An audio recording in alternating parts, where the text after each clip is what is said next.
68, que pasou por diferentes etapas e que perviviu ata a actualidade. Pero, en realidade, a industria máis importante de Galicia no século XIX non tivo nada que ver nin cos lenzos, nin co ferro.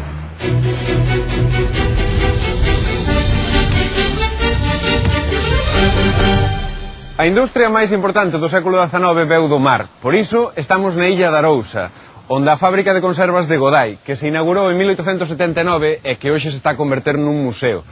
Polas súas dimensións e polos cambios que introduciu supuxo un punto de inflexión na historia da industria en Galicia. Por exemplo, empregou as máquinas de vapor. O vapor e as chemineas foron os símbolos visibles da industrialización. A pesca foi realmente o primeiro sector da economía galega que se organizou dentro das pautas de produción capitalista. Ou sexa, introduciu a maquinaria, o traballo asalariado e estendeu a produción a grande escala para competir nun mercado internacional. A partir de 1880, expándese o sector conserveiro e convértese no motor que transformou a pesca e tirou doutras industrias auxiliares, como as fábricas de envases, de cordas ou de xeo. Pero, por riba de todo, a conserva impulsou un sector con tradición grande en Galicia, a construcción naval. Estamos en Cabana de Bergantiños, onde aínda existen varadoiros como este que se dedican á construcción de barcos de madeira ao xeito tradicional, como nas antigas carpinterías de Ribeira. Aquelas carpinterías a comezos do século XX construían sobre todo dornas, gamelas e traíñas, pero empezaron tamén a construir cascos máis grandes para os estaleiros de Vigo. Aqueles estaleiros deron un salto significativo na construcción naval, o paso da vela ao vapor. Diso trata a nosa segunda historia de hoxe. O enxeñeiro e empresario vigués Xosé Barreras Masó xa rematou o deseño do que vai ser o seu próximo proxecto industrial, un novo motor de vapor para os seus barcos de pesca. Xosé Barreras pertence a unha familia de armadores e empresarios da Salga da Sardiña. Proceden de Cataluña e levan asentados en Galicia desde 1818. El, cos seus irmáns, é propietario dun estaleiro, de empresas conserveiras e tamén ten negocios no transporte de mercadorías. Esta diversificación permítelle correr riscos e introducir innovacións nas súas empresas. No estaleiro da súa propiedade, situado no areal vigués, construense os barcos de pesca con madeira do país, carballo e piñeiro. Despois colócaselle o motor, porque xa dende 1895, cando se creou o estaleiro, os barcos saen con motores, importados na súa maior parte de Inglaterra. Xosé Barreras fala co mestre do taller de máquinas, Manuel do Pico. Infórmao do seu proxecto. Quere empezar canto antes a construir no areal os seus propios motores de vapor, e para iso necesita os mellores obreiros cualificados. Barreras pediulle a Manuel do Pico que faga unha selección dos traballadores. Ten que contar con eles canto antes. Aqueles estaleiros, igual que as fábricas de conserva e as industrias auxiliares, precisaban moita man de obra. Barrios enteiros, como a este de Teis, convertéronse a principios do século XX en zonas proletarias que recibían homes e mulleres do campo que viñan traballar ás cidades.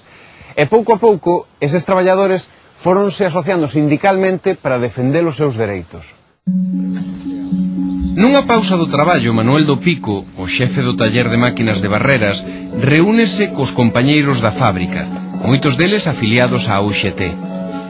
Preocúpalles a mellora das condicións salariais, conseguir o descanso dominical, vacacións pagadas e, sobre todo, lograr a xornada laboral de 8 horas. Eles traballan máis de 10 horas diarias. Pero, en concreto, agora están moi preocupados pola fabricación dos motores novos de vapor. Temen que haxa accidentes laborais como sucedía coa construción das caldeiras, xa que algunhas estoupaban. Por iso, queren que o xefe de taller lle transmita esa preocupación a Xosé Barreras. A altura de 1920, só estaban empregadas na industria 61.000 persoas, un 7% da poboación activa, fronte aos case 700.000 ocupados no agro e na pesca, o que representaba o 93% dos traballadores. O proletariado concentrábase na Coruña, onde radicaba a maior fábrica por número de empregados, a de tabacos. En Ferrol, co seu arsenal militar que lle daba traballo a case 2000 obreiros na construción naval. E Vigo, onde estaban instaladas as principais fábricas de conserva e os estaleiros privados. Ata finais do século XIX non se espallan as asociacións obreiras vinculadas ao anarquismo ou ao socialismo. De todos os xeitos, a etapa máis activa do movemento obreiro en Galicia non se viviría ata a Segunda República. Sería precisamente en 1935 cando a folga no sector metalúrxico mantivo paralizada Barreras durante máis de 3 semanas. Despois, implantaríase a xornada laboral de 44 horas semanais e outras medidas, pero todo isto sucedía anos despois da historia que estábamos a contar. Así que, volvamos a 1908 e vexamos que pasou con Manuel do Pico e con Xosé Barreras. O xefe do taller de máquinas, Manuel do Pico, tal como quedara, informa o patrón dos homes máis preparados para fabricar os novos motores de vapor. Pero tamén lle fala da preocupación e dos medos dos obreiros por posibles accidentes laborais. Xosé Barreras asegúralle que el mesmo e outros enxeñeiros de confianza supervisarán a fabricación das novas máquinas. O taller debe estar tranquilo. Haberá máis traballo e empregaránse máis homes. Pero na construcción naval as melloras non chegarían ata moitos anos despois. Aínda así, o desenvolvemento do novo motor saíu adiante. Estamos a bordo do Idria II, o único barco de vapor en funcionamento en Galicia. O seu casco é dos anos 60, restaurárono e agora está destinado a funcións turísticas e de promoción cultural. A máquina do Idria é semellante ás que saían dos estaleiros de Barreras a comezos do século XX. Estes motores dabanlle vida aos vapores chamados tipo Vigo, que tiveron un éxito extraordinario. Os barcos de vapor fabricados por Barreras medían de 14 a 24 metros de eslora. Eran barcos rápidos e cun moi bo navegar.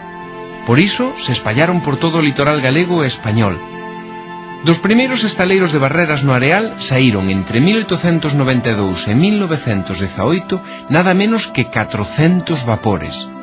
Despois, os estaleiros trasladáronse ás novas instalacións de Coia. Alí, a partir de 1927, comezaron a fabricarse os cascos dos barcos en aceiro. Hoxe en día este estaleiro de Barreras segue sendo un referente na construción naval do noso país e aquí seguense facendo barcos como a este. Pero recapitulemos. Vimos xa que os estaleiros, as conserveiras e as industrias auxiliares foron o motor da industria